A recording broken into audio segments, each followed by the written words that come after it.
ఈరోజు నా ప్రయాణంలో భాగంగా కాశీలోని వారాహిమాత దర్శనానికి అయితే వెళ్తున్నానండి.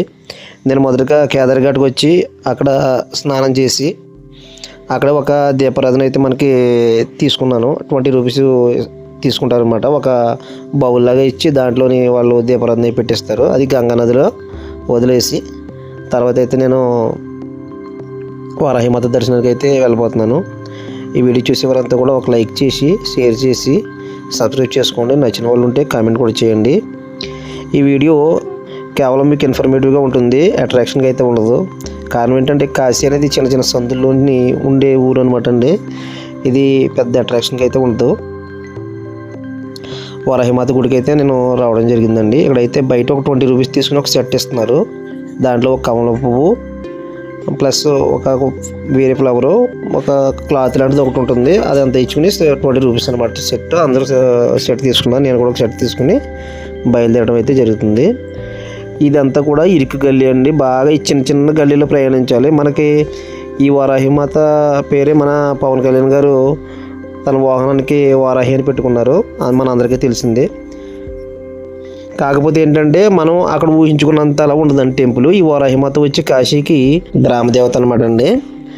ఈ వారాహిమాత అయితే మనం దర్శించుకోవాలంటే అన్ని టైంలో అయితే షూట్ అయ్యదు. మార్నింగ్ 6:30 నుంచి 8:30 వరకు ఉంటుంది. అంటే ఒక 2 గంటల నుంచి 2.5 గంటలు మాత్రమే ఈ దర్శనం అయితే మనకి ఇస్తారు. కారణం ఏంటంటే ఇక్కడ ఉన్న ఆచారం ప్రకారం ఈ దేవత వచ్చి ఏంటండి మనకి రాత్రి అంతా కూడా కాశీ అనే నగరాన్ని కాపలా కాస్తూ ఉంటుంది. అందుకే కాను పగలు వచ్చి నిద్రపోతూ ఉంటుంది.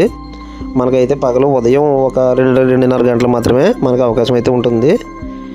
అవ్వకుండా అయితే మనం లైన్లో నిలబడితే అండి మనకు దర్శనం అయితే అవుతుంది, లేకపోతే ఇబ్బంది అయిపోతుంది, మళ్ళీ క్లోజ్ చేసేస్తారు. అదొక చిన్న చిన్న సందులు అనమాట అండి, ఇరుకు సందులు. ఈ సందుల్లోంచి మనం ప్రయాణించుకుంటూ మనం లోపలికి అయితే వెళ్ళాల్సి ఉంటుంది. ఒక 3 ఫీట్ వెడల్పుతూ ఉంటుందండి. అంటే కేవలం కాశీ నగరం అనేది మొత్తం ఆక్రమణకు గురైపోయిన నగరం అనమాట అండి. మనకు ప్రతి దేవాలయం ఉంటుంది కానీ ఒక ఇరుకులో చాలా ఇరుగ్గా ఉంటాయి అన్నమాట. అన్నీ కట్టేశారు, ఆ దారి మాత్రం అలా మిగిల్చారు అన్నమాట. లోపలికి అయితే వెళ్ళగానే మనకి వారాహిమాత అని మనల్ని వీడియో అయితే తీసే అవకాశం అయితే ఇవ్వరనమాట అండి. బయట మనం కెమెరా అయితే ఆఫ్ చేసుకోవాలి, లేదంటే మొబైల్ తీసుకుంటారు. నేనైతే సీక్రెట్గా అక్కడ కొంచెం తీసానమాట అండి. అదైతే ఏమవుతుందంటే వారాహిమాత ఫస్ట్ మనల్ని లోపలికి వెళ్ళగానే తలకి ఒక పూజారి ఉంటాడు, మన తల వంచి కిందకి చూపిస్తారనమాట. అప్పుడు వారాహిమాతని వారగంటిగా చూడాలి. మనకి డైరెక్ట్గా అయితే వారాహిమాత కనిపించదు, కిందకు ఉంటుంది. కిందకి మనకి ఒక గుహలా ఉండి ఆ బిజ్జులోంచి అయితే మనం తలపెట్టి చూడాల్సి ఉంటుందండి. మీరు వీడియో చూసేవారంతా మాత్రం మర్చిపోకండి, లైక్ చేయండి, షేర్ చేయండి, కామెంట్ చేయండి. ఇక్కడ మార్గం మధ్యలో మాకు కొత్త ఫ్రెండ్స్ అయితే కూడా దొరికారు అనమాట అండి, తెలుగు వాళ్ళు. చాలా బాగుంది. ఇదిగోండి గేట్ కనిపిస్తుంది కదా, అంత చిన్న గేట్లోంచి అయితే మనం వెళ్ళాలి. ఇది పైకైతే 3 ఫ్లోర్లు 4 ఫ్లోర్లు అయితే కట్టేశారు అనమాట. అది అలా కనిపిస్తుంది.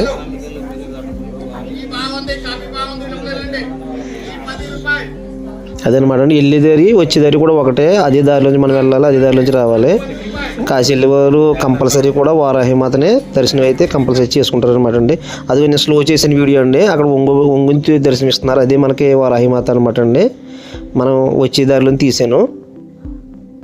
అది కానీ ఆవిడ దండం పెట్టుకున్నారు కదా, అదే వారాహిమాత. మనకైతే ఆ వారాహిమాత గుడి దగ్గర అయితే ఒక చెట్టు ఒకటి ఉందన్నమాట అండి.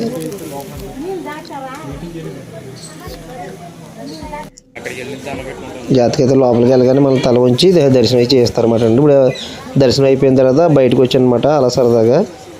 నది ఒడ్డున అలాగా హెవీ ఫ్లడ్స్ వచ్చి ఉన్నాయండి నదికి. దానికి మూలన గంగా నది అయితే ఈ పడవలన్నీ కూడా క్లోజ్ చేసి బయట కట్టేసి ఉంచారు, లోపలికి వదలలేదు. Thank you friends.